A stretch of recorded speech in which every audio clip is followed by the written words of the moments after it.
السلام عليكم ورحمة الله. حجاج بيت الله، من الأمور التي يجب علينا أن نحذر منها أن نتبرك بأمر لم يأذن لنا رسول الله صلى الله عليه وآله وسلم بالتبرك به.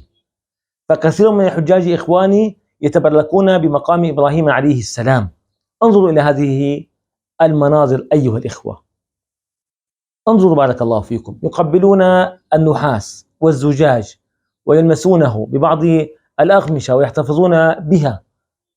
كل هذا ليس من دين الله عز وجل في شيء أيها الإخوة. انتبهوا بارك الله فيكم، النبي صلى الله عليه وآله وسلم قبل الحجر الأسود، نقبل الحجر الأسود.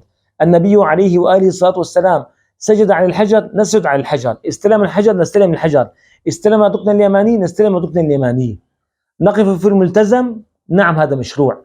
أما أن نتبرك بهذا الزجاج والنحاس فهذا غير مشروع. إخواني بارك الله فيكم، إياكم أن تضيعوا دينكم.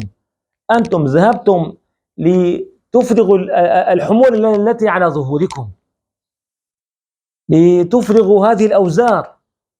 أما أن تأتوا بأوزار جديدة، إياكم ثم إياكم بارك الله فيكم. التزموا بهدي النبي صلى الله عليه وآله وسلم في حجكم هذا. التزموا بهدي النبي عليه الصلاة والسلام، تعودون بإذن الله عز وجل وقد غفر الله لكم ذنوبكم وستر عيوبكم، ونجعتم بإذن الله عز وجل كيوم ولدتكم أمهاتكم.